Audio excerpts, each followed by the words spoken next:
Good evening. Hope you're all doing well. Today we're learning Maseches Kiddushin, Daf Mem Hey, and we're starting 2/3 of the way down at the two dots on Mem Daled Amud Beis. Let's jump right in. Itmar, Kitana Sheniskadsha Shelo L'das Aviha. You have a young girl, a Kitana, who gets engaged and doesn't talk to her parents about it. Fascinating family structure. Just saying, that's not normal. And the Gemara says, what's the din in such a case? Amar Shmuel, Tzricha get v'tzricha miyun. She needs two things. Aleph, she needs a proper get, and Beis is she needs to also do miyun. Miyun, as we've discussed, is a method for ending a derabanan marriage, where basically, in a formal way, but in a simple way, she simply walks away from the marriage. Amar Karna Dvarim Bego. Karna says we have a problem internally with that sentence. How can you both need a get and miyun? He says, "Im get lama miyun, im miyun lama get." Doesn't make sense that this young girl who was niskadsha shelo l'das avia, that she should need both miyun and get. So what does the Gemara say after this? Amrulay, they said back to him, Hamar Ukva ubeidine bekafri. Let's go talk to Mar Ukva and his bezdin in the city of Kafri.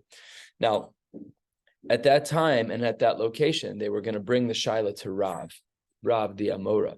But one of the opinions here is Shmuel. Rav and Shmuel were good friends. So they flipped the shitas to make sure Rav would be objective, to make sure that Rav was giving the emes. But this is such an odd concern, because we allow people to paskin their own shilas, even hilchos need the shilas in halacha. But anyways, this is for another time. But the Gemara says, Afchuha, they flipped the shitas so that Shmuel was Karna and Karna was Shmuel, and Shadra Lakame to Rav, they sent the shaila in front of Rav. What do we do with this kitana sheniskadsha shelo l'das avia?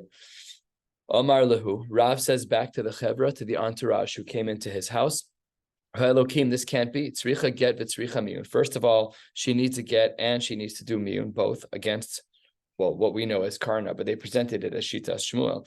And v'chas le lezare de Abba bar Abba de Nemahachi. And there's no possible way that the son of Abba bar Abba, which is Shmuel bar Abba, Abba bar Abba, there's no way Shmuel got this wrong. It's not possible. And that's exactly what it was. The time of my. Why is it that that's the case? Why does Rav say that we need both get and miyun, like the original presentation of Shmuel? 10 lines from the bottom, 4 lines before the wide lines. Amar Ravacha b'rei Rav Ika tzricha get. The reason why we need a proper get is shema nisratza av b'kiddushin. Perhaps the father would have been satisfied with the kiddushin, and when the kiddushin is satisfactory to the father, then halacha l'maisa, she's married. And tzricha miyun, why is it that she also needs to do miyun? Because sheman only lo nitzrasa b'kiddushin. Perhaps the father would not be interested in kiddushin, and all that's left is the get. And if all that's left is the get, then what will happen? V'yomru ein kiddushin tovsin ba'achosa. That because she seems to appear to be divorced, then maybe a man can't marry her sister, which really isn't the case. The kiddushin wasn't tovsin, so they do miyun to show that really the marriage wasn't a marriage. Amar Rav Nachman, that's only if they spoke in terms of shiduchen. The fathers, they both spoke, they talked about things. And Ula Amar afilu miyun eino tzricha.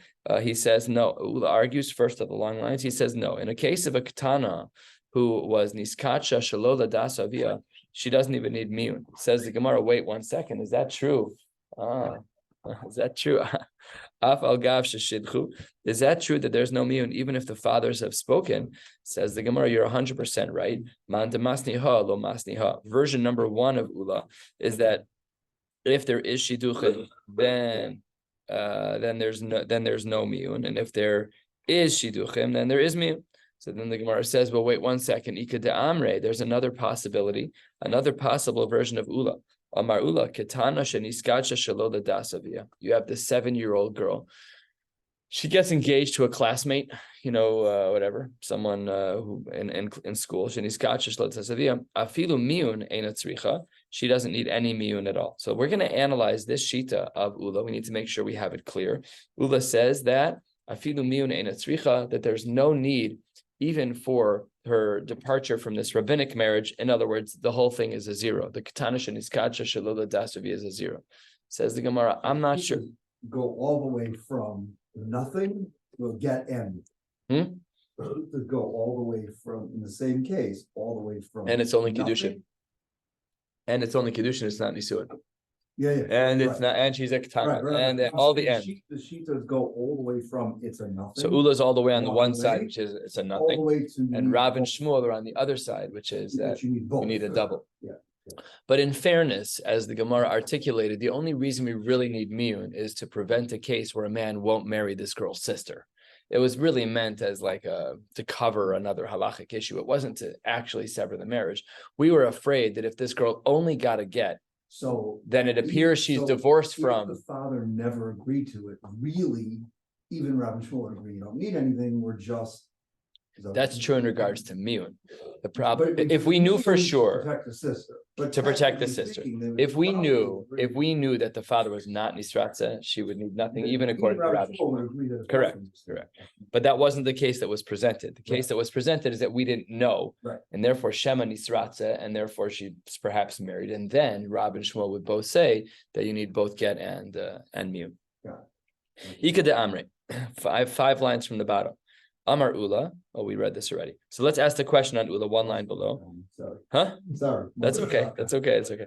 Masi Rav Kahana. Rav Kahana asks a shaila. And this is in regards to a case that we learned about in Maseches Yevamos. We need to put on some of our Yevamos thinking caps for just a bit today. V'chulan, in regards to a whole group of people, imesu, if they died, imianu, if there was miyun, where they left the rabbinic marriage. We're going to come back to these words in a few minutes.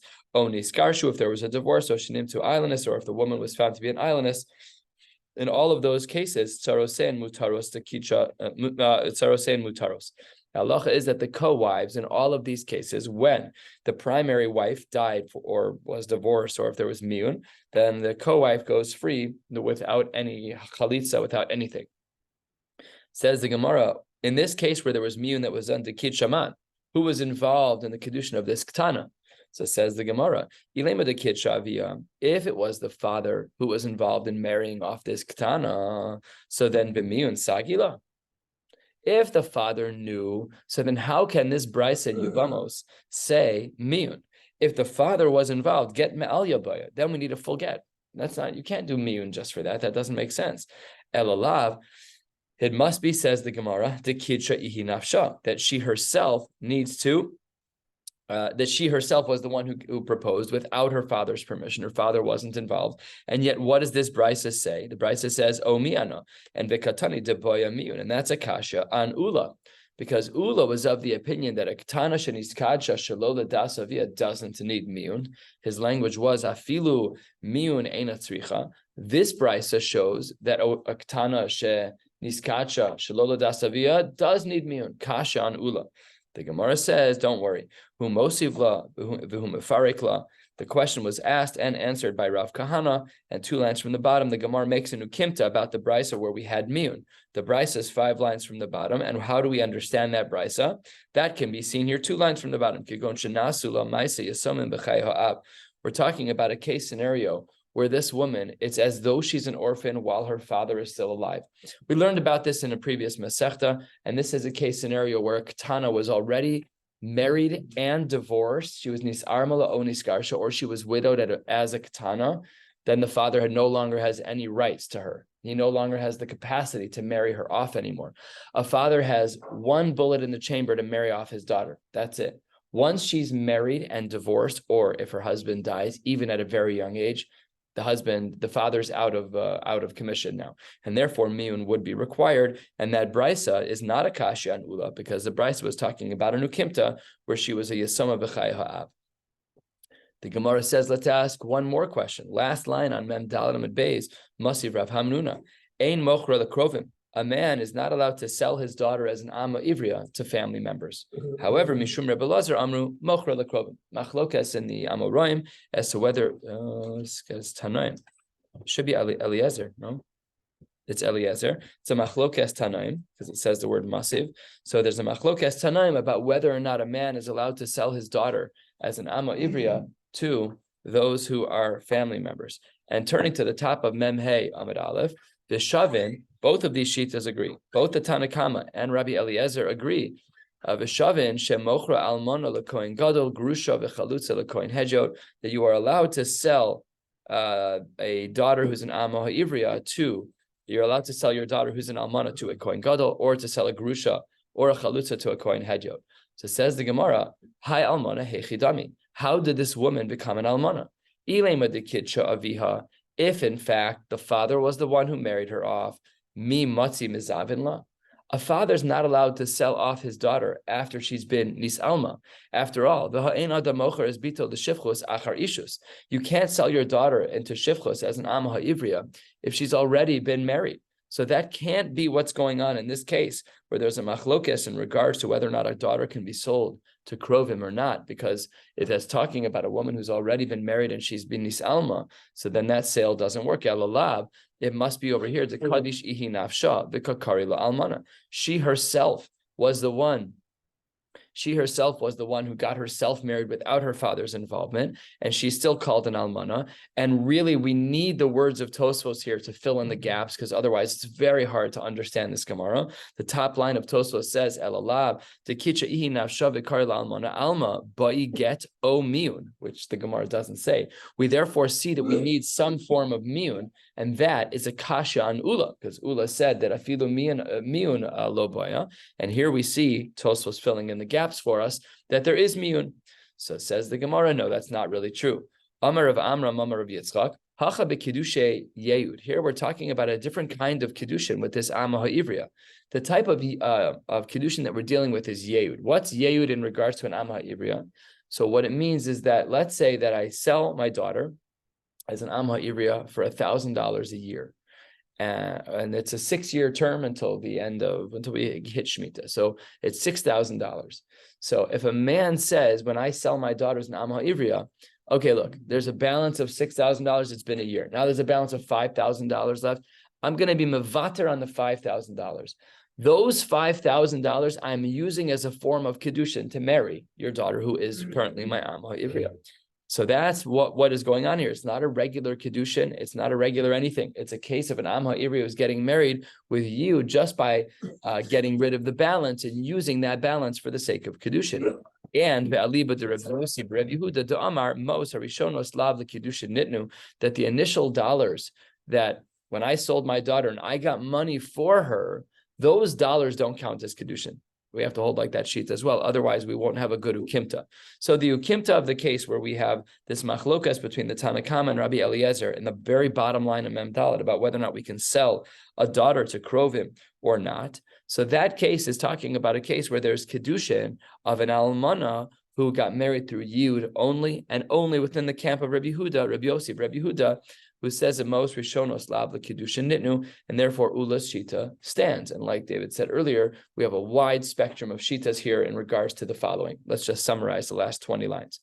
We want to know, if a ketana gets married without her father's permission, what is the status of that marriage? Yes, no, maybe. So if the father knows what's going on and he says, I'm all for it, she's 100% married.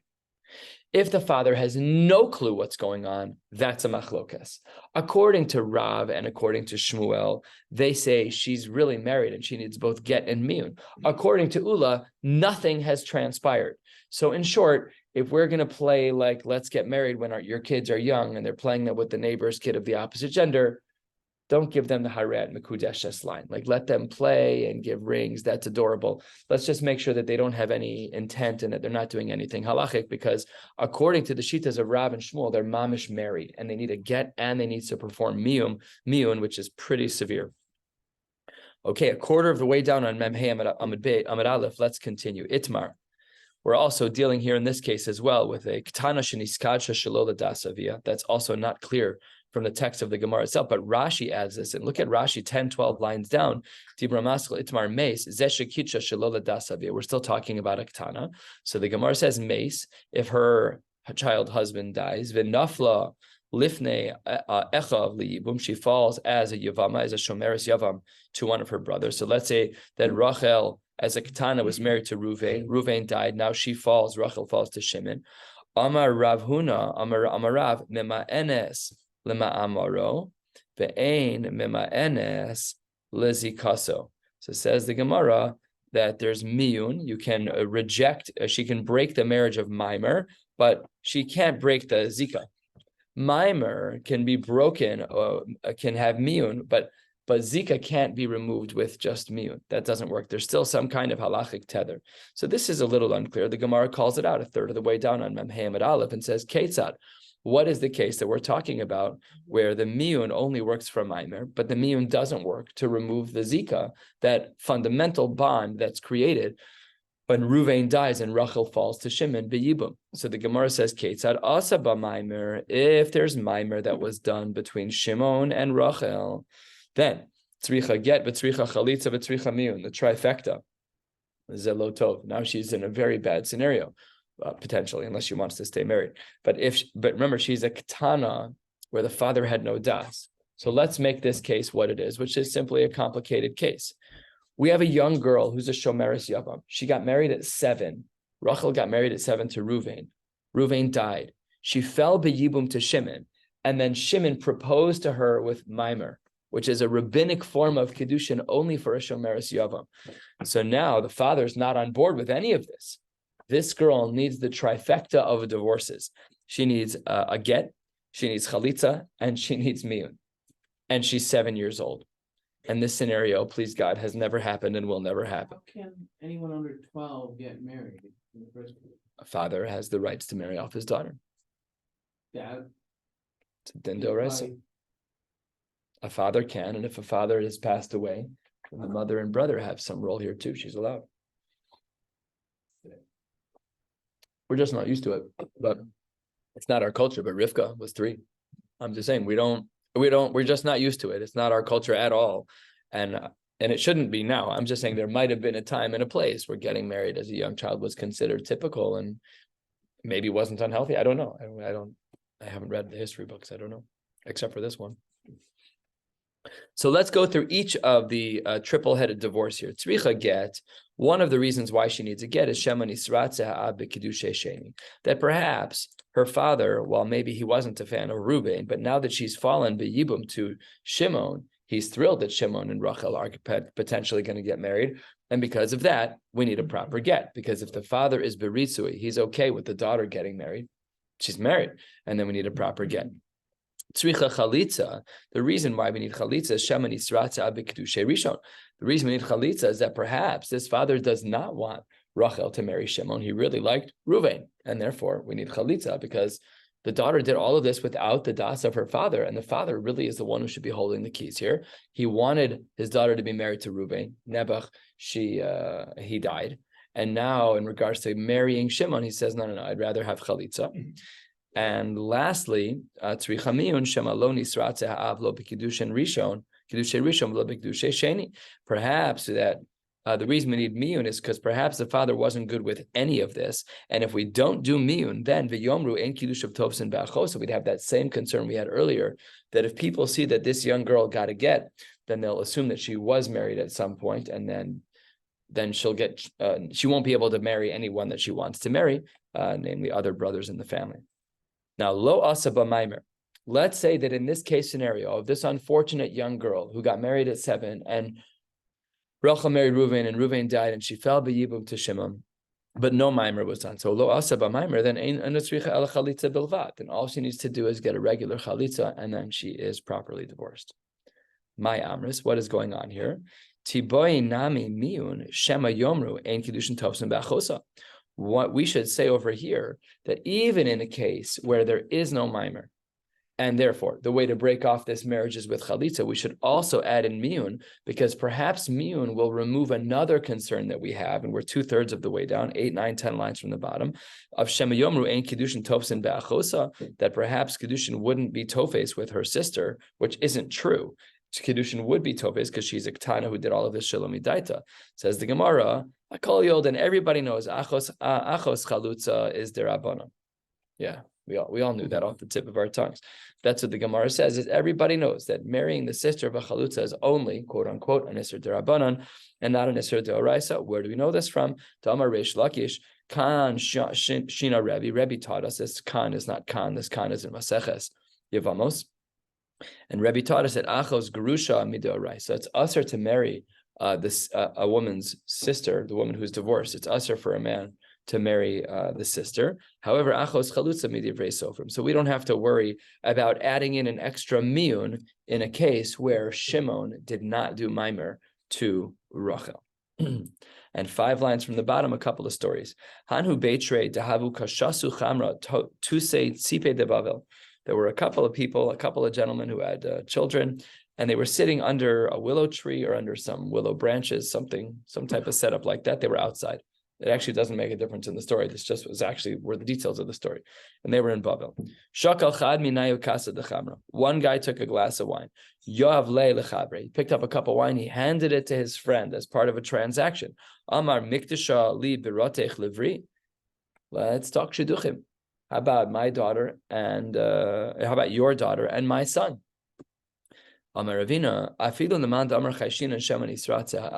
even if you want to say that under certain circumstances we should be concerned about the father's ritzui, about the father being okay with this kind of marriage, shemen isratze haben lo amrinon.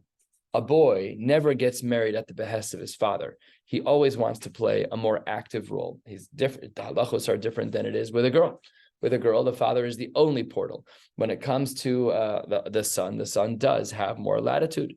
And Amrei le Rabbana the Ravina, they said to the rabbis, asked Ravina, wait 1 second.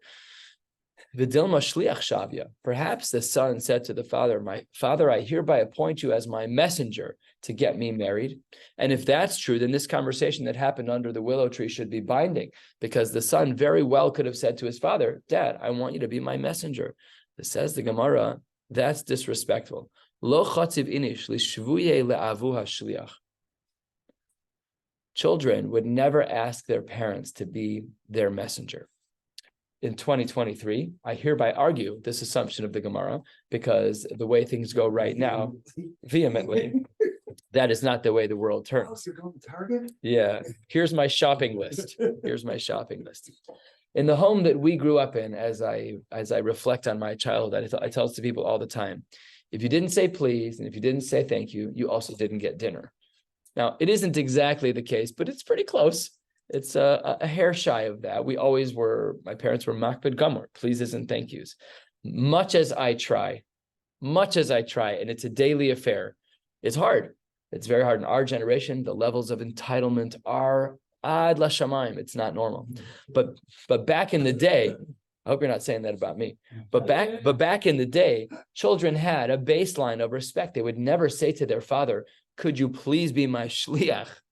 So then the Gemara says, all right, maybe the kid isn't the chutzpah yak. Vidilma, perhaps artsuye arse kameh.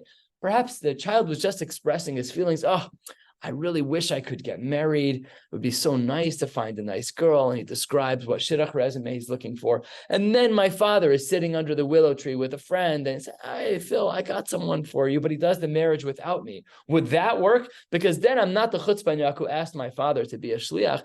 It was just, I was having a father-son conversation, and my father helped me out. He helped me out. Amar le Rabba Barsimi, befeirush Amar li mar de lo savar laha de Rabu Shmuel. Explicitly and expressly, we do not hold of this shita of Rav and Shmuel. In other words, we do not say that a father can marry off his son, period. This Rav and Shmuel is not here, but that is basically what the Gemara says. Another story. Gavra de Kaddish, another man proposed Bekisha de Yarka Beshuka. He proposed with a basket of vegetables in the marketplace. Again, not the way to go. Do not try this at home. Amar Ravina, afilu lemanda amar choshishin sheman isratze ha'ab. Even according to those who say that maybe we should be concerned that the father was happy for the daughter to get married to any guy, thrilled she found a guy. Hani mili derech kavod. This is so beautiful. Aval derech bizayon lo. This is not how we do things. You don't walk over to someone with a Target bag of onions and say, Harad mikudeshes li bebetzalim zukadasma. That's derech bizayon. That's not the way to do things. Omar le Rav Achami difti le Ravina bizayon demai. Which part was the bizayon? I bizayon de yarka? Is it that he proposed with vegetables, or I bizayon de shuka, or that he proposed at Target, at Jewel, in the vegetable aisle? Which one? By the way, we have public proposals all the time. We, the broad we, the royal we do this stuff all the time. the Gemara says that's a bizayon. That's not the appropriate way to get engaged. It should be done quietly, and it should be done. You can celebrate later. No, it's a question. It's a question. It's a question. Shiur, that's the problem. It's a chakira. One of the two things is a bizayon. So it says the Gemara, nafkamina, the difference would be the kaddish bekaspa beshuka or bekisha diyarka bebesa. The nafkamina would be if he got engaged with kesef in the shuk in the marketplace, or if he got engaged with a basket of fruit in a private place. That would be the nafkamina. So what's the din? What was the bizayon? Amar le, idi derech bizayon. They're both a bizayon. You can't get engaged with vegetables, and you can't get engaged in the shuk. I don't know what that means. The Maisa, I can't imagine we would say that our public proposals are not chal. A woman doesn't view that. That's not a bizayon nowadays. It's not anything anyway. It's not anything anyways. It's not anything. I'm just saying in theory what we do, like on the, at the United Center. I think it doesn't mean anything halachically. I'm just speaking out in theoreticals. If a person were to say harat mikudeshesli in a very public place, is that inherently not Kiddushin because it's derech bizayon? You see these stories about in United, please excuse me, but on the camera where they catch couples kissing. And you find this from couple. This guy is proposing a rat mekudeshes liba tabasu kedas Moshe Yisrael. It's not what's happening, but would that be chal? Would that be chal? So it seems from the Gemara that that's considered derech bizayon to have kiddushin that way. But it doesn't mean that there can't be people around, because we do kiddushin in front of hundreds of people. The issue here is the father would never be misratzed to such a thing. Oh, you're saying cases where it's a katana shlo das. Correct. Would he be misratzed? Oh. In the shuk. Have a little class, you 8-year-old boy. Maybe go to class and you 8-year-old boy. Whole sug is right, but I don't think it wouldn't be how if it was 2 adults. Correct. Or two people who could make decisions, or if the father was misratze, or one of the two, yeah. But he's not going to be misratze because it's onions. It's onions, baby. Right. Onions have layers. I don't even know what to say to that. All right, a third of the way down. Says the Gemara. We're going to go until about 4 or 5 lines from the end of the page. The Gemara says, "Ahudo Amar lekrivai." A man says, "I want my daughter to marry someone on my side of the family." Vihi Amar lekriva, and she says, "I want my child to marry someone on my side of the family." Who do you think is going to win, him or her? Let's see where we put our money. Kafse Ad Amarla. She forced him until he said to her, "Fine, tehavi lekriva. Fine, you win." She wins. They're having the Kiddushin party, and the format was that they would have a big party, and afterwards they would do the Kiddushin in the house, whatever the case may be. Now, while this party was going on, after the husband had already agreed, fine, our child will marry into your side of the family, Asa Krive, one of his family members, walked over to this girl and said, in the attic, away from everybody. Must have been Adam, that has to be the assumption of the case, and they got married. So what's the din? He had initially agreed that this child would marry onto her side of the family, but Lamaisa, she was proposed to by someone from his side of the family. The Gemara says a third of the way down, Jews don't do this. Once a Jew says that it's her side of the family, he's not going to sneak be'armimus and make it that it's not going to happen. And we assume, seemingly, that there's no chalos of that Kiddushin. Rava Amar, similarly, chazaka ein adam tarech besuda umafsida, a little bit less on the moral principles of lying, and more about the fact that his credit card was swiped for this meal. He doesn't want to have a scenario where he would ruin all of the money that was spent. My beinahu. What's the difference between Abayi's answer of lo yase avla and nobody lies, and chazaka of ein adam tarech besuda, Rava's answer that it would be a waste of money? Ika beinayu de lo tarach. Let's say it was very easy for him. It was nothing. It was free. He owns the store. Whatever the logistics are, that would be enough kamina, and that's why Rava pushed back on Abaye.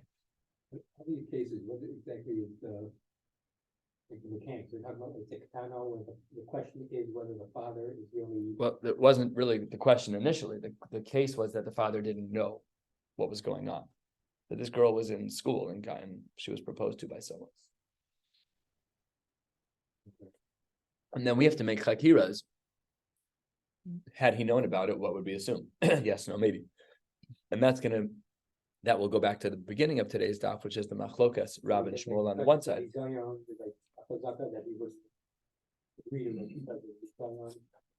That part wasn't framed as a chazaka, but it's concerns. Yeah, we can assume he's not going along with it because it's a reason. If it's done derech bizayon, if it's not done. Yeah, no, that was a halachic issue because that was pachos mishava pruta. Those cases were the mechanics were lacking in a case like that.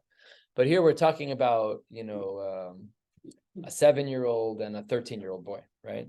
And he goes over to her in front of Eidim and says, "Hareh mekudeshes li be'iparon zugedas Moshe v'Yisrael." It was shelo l'das aviyah.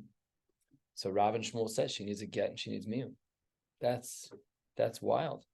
Can she marry a Kohen like that? There's a lot there. That's a lot. And I hope it never happens, but we've been close in the past. We've had cases that we all know about that are very close to this. At the 2 dots, halfway down. Niskad sheladas aviha. Let's advance our case a little bit. We started out where her Kiddushin was shelo ladas aviha. What if the Kiddushin was ladas aviha? And then v'holach aviha lemedina sayam. Then the father was deployed in the Marines and the Air Force. V'amda v'nises. And without the father playing a role, she finalized the marriage. They had chuppah and they got married. Now they're living together. So what's the din? And in particular, we're going to use as a nafkamina, what's the din with truma if she marries a Kohen? Says the Gemara. Amarav, machlokas amoraim. Amarav, ocheles betruma ad shiyavu aviv yimcha. The standing assumption is that her marriage is a marriage, and it's reasonable to assume so, because the father was part of the decision for the Kiddushin. We can therefore assume that he was also part of the decision for nisuin, even though he wasn't there for the direct conversation. But we extend his starting comment, which is, "Sure, I'm thrilled about this marriage. You can get engaged." And now after they're engaged, he goes out of town and she gets married. So if she marries a Kohen, she's allowed to eat truma until the father comes back. And when the father comes back, he says, "No, I don't agree," then we don't have a problem retroactively, no problem. She was allowed to eat truma until that point. Ravasi Amar Eina Ocheles Shem Yavu Aviv Yimcha V'Nimtzeis Zara Ocheles V'Truma L'Mafreya. Eating truma is very bad, and we are concerned. Now, what's interesting is that they're halachically married, and they can sleep together, no problem. They just can't eat truma. Why? Because the father wasn't involved. And Ravasi has a concern that the father's going to come back and say, no, I wasn't ready for this, and I'm not masking that you've got fully married already. And Hava Uvda, there was in fact a story like this. V'chosh lo Rav lehai de Ravasi. Rav was concerned, like the opinion of Ravasi, namely, what did Ravasi say? Eina ochela, she's not allowed to eat truma. And Amar Rav Shmuel bar Yitzchak, Umode Rav, she mesa eina yorsha. One thing is for sure, while Rav and Ravasi disagree about truma, Rav definitely agrees in regards to she'i mesa eina yorsha, that if she dies, the husband is not yoresh her. Why not? Uki mamona bechez kasmare. Falling back on a basic principle from the world of mamonis, as we'll soon get to in Seder Nezikin. The Gemara says, Uki mamona bechez kasmare, that the standing assumption is that when the father left, the monies would fall to the father. But now that they're married and the father was not part of that decision, so then Uki mamona bechez kasmare. And we draw a line where Rav says that she can eat truma, but if she dies, her money does not go to the husband because of this halachic assumption of uki mamona b'ches kasmari. So what that means is that as it relates to truma, good to go. As it relates to Yerusha, not good to go. So their marriage is like a little shtickle twilight zone, because there's features of them that is not married and features that are married. Niskad shaladas, let's say that she proposed with her father knowing, v'nises shelo ladas, and she married against her father as well, ve'avi hakan, and her father's in the room. Oy, uncomfortable, right? Rav Huna Amar Eina Ochelas. In such a case, Rav Huna says she's not allowed to eat truma because the father was opposed, and the daughter can only marry with the father's approval. Rav Yirmiyah bar Abba Amar Ochelas. Rav Yirmiyah bar Abba says no problem. She's allowed to eat truma. Let's go through each shita, and then we will stop for the day. Rav Huna Amar Eina Ochelas. Rav Huna says she's not allowed to eat truma. And ve'afilu the Rav de Amar Ocheles, even in the previous case where Rav was of the opinion that you are allowed to eat truma, That was only true over there. That's when the father's not there. But when the father's sitting there and he does not approve of this marriage, pashut that she's not allowed to eat the truma of her husband. His silence is a silence of anger. I can't even speak. I'm so upset that you got married. So because the father is rejecting the marriage through his silence, therefore they're not married, and therefore she's not allowed to eat truma. Masha'en Kain, in sharp contrast, and they are 180 degrees apart on this one. Rav Yirmiyah bar Abba Amar Ochelas. No, the fact that the father's here helps our cause, doesn't hurt our cause, and she's allowed to eat truma. Why is that? Says the Gemara, ve'afilu the Ravasi, even Ravasi, where in the previous case, which was less severe, where the father wasn't present, Damar Eina Ocheles, where she's not allowed to eat, Hasam hu deshema yavo avia ve'yimcha. Perhaps the father will come back and make a macha.